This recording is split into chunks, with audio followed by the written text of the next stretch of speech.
Welcome to recipes in my way. இன்றைக்கி நம்ம அருமையான சுவையில் வெண்டைக்காய் தேங்காய் பால் குழம்பு தான் செய்ய போகிறோம். சாதத்துக்கு ரொம்பவே பொருத்தமான இந்த வெண்டைக்காய் தேங்காய் பால் குழம்பை எப்படி செய்கிறது, இதுக்கு தேவையான பொருட்கள் என்ன பார்க்கலாம் வாங்க.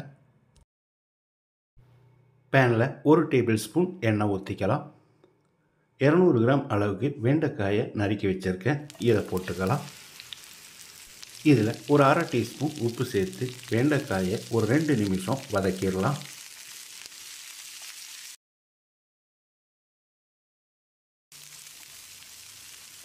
வெண்டைக்காய் நல்லா வதங்கிடுச்சு. இப்போ இதை எடுத்து ஒரு பிளேட்டுக்கு மாற்றிடலாம். பாத்திரத்தில் 1.5 டேபிள் ஸ்பூன் எண்ணெய் ஊற்றிக்கலாம். 2 இன்ச் நீளத்துக்கு இஞ்சியை இடித்து வச்சுருக்கேன், இதை போட்டுக்கலாம்.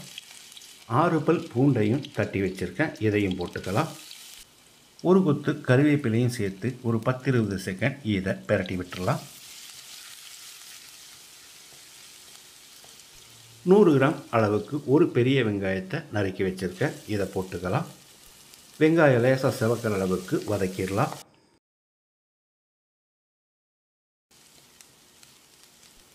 வெங்காயம் நல்லா வதங்கிருச்சு. மீடியம் சைஸில் ஒரு தக்காளியை நறுக்கி வச்சுருக்கேன், இதை போட்டு 1 நிமிஷம் வதக்கி விட்டுடலாம். தக்காளி இந்த அளவுக்கு வதங்கினது போது இதில் 1/4 டீஸ்பூன் மஞ்சள் தூள், 1 டேபிள் ஸ்பூன் மிளகாய் தூள், 1.5 டேபிள் ஸ்பூன் மல்லித்தூள், 1 டீஸ்பூன் சீரகத்தூள், 1 டேபிள் ஸ்பூன் உப்பையும் சேர்த்து ஒரு 10 செகண்ட் பிரட்டி விட்டுடலாம்.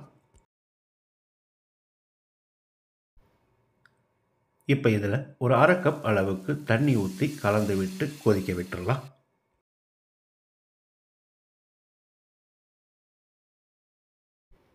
இது ஒரு 2 நிமிஷம் கொதிக்கட்டும்.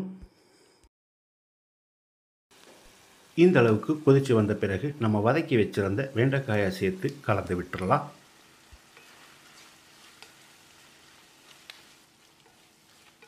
ஒரு மூடி தேங்காயில் 1 கப் முதல் பாலும் 1 கப் 2வது பாலும் எடுத்து வச்சுருக்கேன், இதில் 2வது பாலை ஊற்றிக்கலாம்.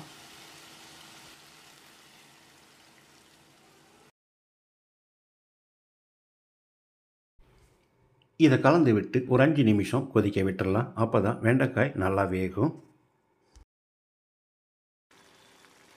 5 நிமிஷம் கொதிக்க விட்டுருந்தோம். இப்போ நம்ம முதல் பாலை ஊற்றி கலந்து விட்டுடலாம்.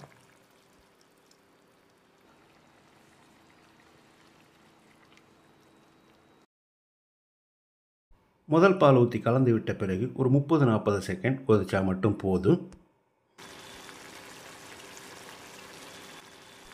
இப்போ ஸ்டவ் ஆஃப் பண்ணிவிட்டு இதுக்கு ஒரு தாளிப்பு கொடுத்துடலாம்.